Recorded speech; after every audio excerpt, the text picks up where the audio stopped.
et oleme hästi vaikselt, et me ei tahaks teda häirida, ta on ikkagi metsloom, praegu on ta ennast väga niimoodi vaikselt ja vaguralt üleval pidanud, aga hoopis teistsuguse mulje jätab, kui need hundid, keda kuskil loomaaias näed või kuskil maal, et tegelikult on täitsa suure koera moodi.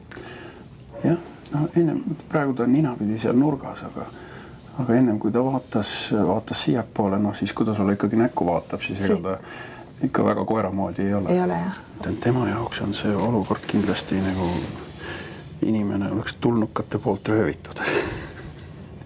Ta tuli sealt jääd pidi, murdis seda jääd ise oma käpakestega, aga mingil hetkel enne kallast see jää ei murdunud enam. Ja siis me Robiniga kahekesi surusime seal jääd alla, et ta ära praguneks ja siis ta tuli siia poole ära, aga ta täitsa välja ei jõudnud tulla. Ta lendas vee alla ka vahepeal? Jaa, ta lendas vee alla. Enne seda, kui me seda jääd hakkasime nagu jalaga lõhkuma, siis ta nagu vajus tagurpidi alla, juba käis vee all ära ja tuli üles tagasi, et elutahe oli nii suur loomal. Kumb teist oli sinki siis pakkus? Erki pakkus sinki. Ta oli ikka nii jääs, et seda võisid nina pealt ka paitada ja mitte midagi ei teinud. Ja siis me tõstsime ta siia autosse, kui välja tõime. Mahtus ära ikka või? No jalgade alla mahtus sooja. Ta oli natuke aga sooja ja siis saime infot, et kuhu viia. Ja sõitsin Pärnusse niimoodi, et hundi pea oli mul jalgade all ja kui ma tahtsin pidurit vajutada või gaasi, siis hunt tõstis oma pead üles poole.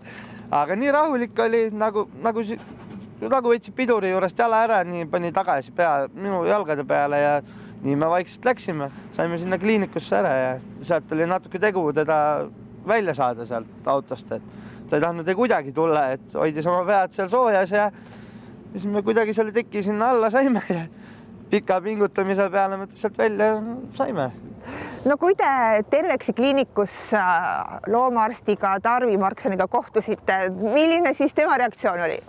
Tema ütles, et see on hunt, aga kui teised tulid sealt välja, siis nad ei uskunud seda, et on hunt. Ega nagu hundil ja koeral niimoodi päris täpset siukest väliselt vahetegemise vahet ei pruugi olla, aga ikkagi need härrad, kes ta tõid juba, nemad vaatasid ka sellise kahtlase näoga, et kas ta ikka päris koer on.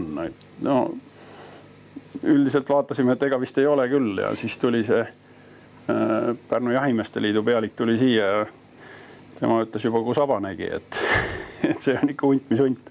Mida teie siis temaga ette võtsite? Et seal on ikkagi oluline see, et saada ta organism toimima alajahtunud looma puhul. Meie see tavapraktika on selline, et soojadesse tekkidesse mähkimine ja siis soojaveepudelid kaissu. Ja suhteliselt ruttu sai jälle adekvaatseks ja ausalt öelda kaunis viimasel hetkel õnnestus ta puuri panna, et ei oleks tahtnud küll juba sellise täiesti teovalmis hundiga kuidagi ühes toas seal mingeid asju teha. Ta on suhteliselt apaatne. Ta ei ole apaatne, aga ta on ikka väga ehmunud ja tal on veel kaelas see suukorv, mis me talle alguses panime. Selle ta võttis muidugi maha, aga jah. Ma arvan, et kui nüüd Keskkonnaameti inimesed jõuavad kohale ja äkki teda uinutatakse, et siis me saame selle suukorvi tal ka kaelast ära võtta. Kui oleks teadnud, et hunt oleks ikka välja toonud või? Jah, ikka oleks raudselt kohe, kahtlemata. Kohe oleks toonud.